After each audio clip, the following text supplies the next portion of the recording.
風の時代の特徴は、持たない自由、頑張らない組織 WHO でスピリチュアル。ジョー・クールはスヌーピーの妄想キャラ渡辺直美さん、迫力ありますよね。皆さんこんにちは、ミステリーマープルです。今日はオールアバウト風の時代後編です。前編では風の時代2023年が第一歩とご紹介しましたが、では2020年はというと、激動のコロナによる2023年への序章だったそうなんです。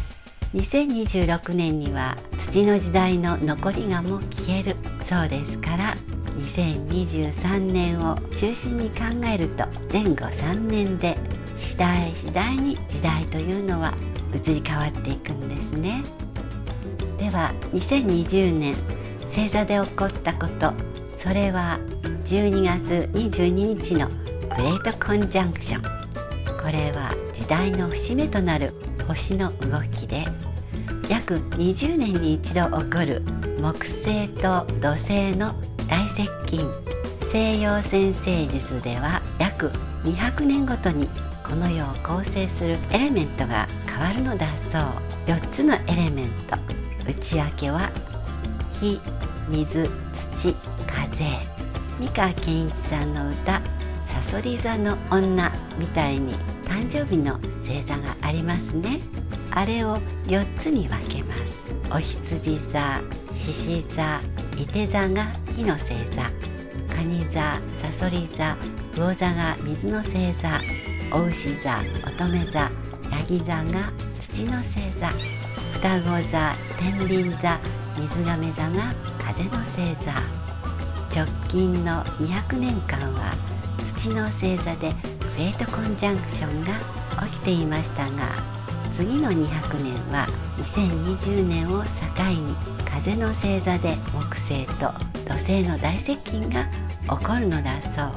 これが土の時代から風の時代に移行したということだそうです。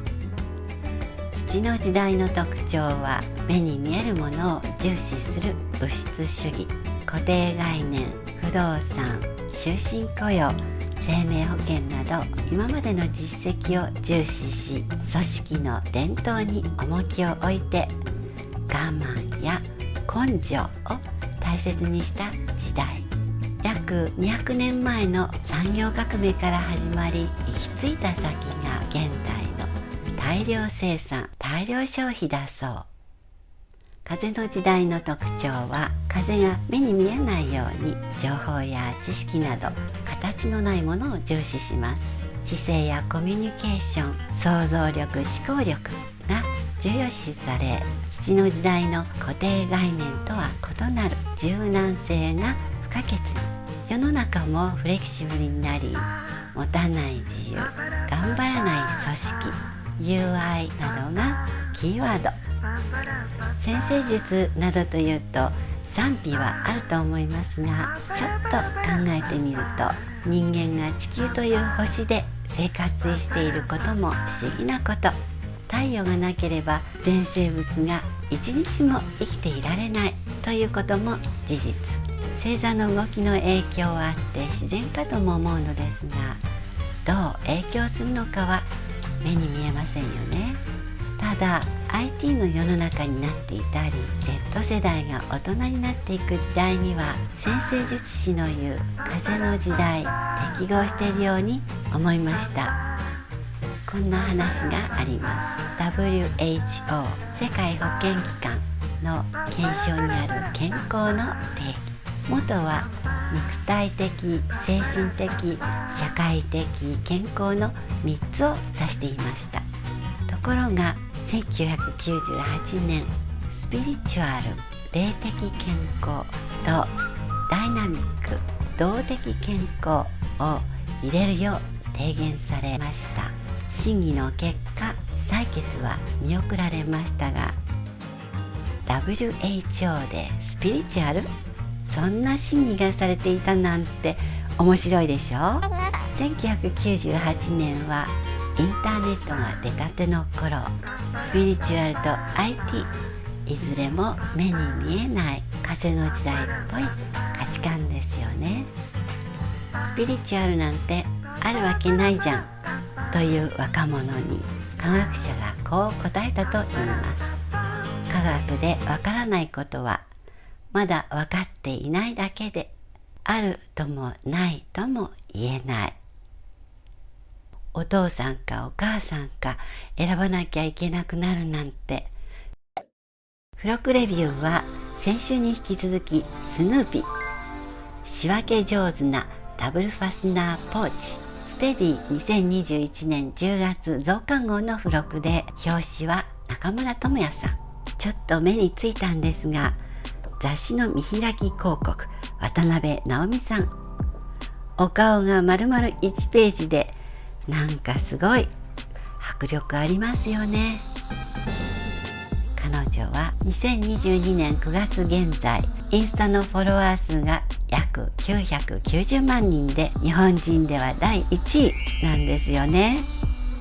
ちなみにビヨンセのフォロワー数は現在約 2.7 億人。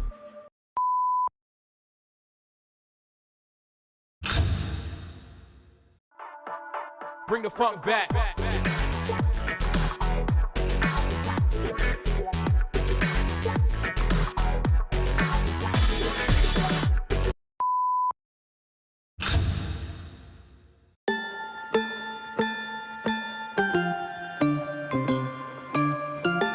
さて付録、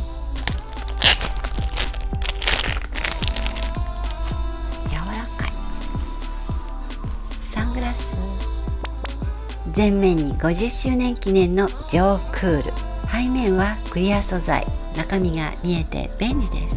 ジョークールはもし大学の人気者だったらというスヌーピーの妄想キャラ。丸いサングラスがトレードマーク。サングラス、大きさは手のひらに乗るサイズ。ペットボトルと比べるとこんな感じ。収納部分は3つ。スリットポケットにはすぐ取り出したいものを。開口部はダブルファスナー。真ん中のメイン収納は意外とたっぷり入ります。透明ポケットを使い、コスメポーチやガジェットケースに、リップやネイル、イヤホンなどにちょうどいい大きさ。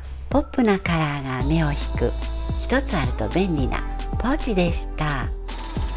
チャンネル登録、いいねボタンは喜びます。ではでは、またね。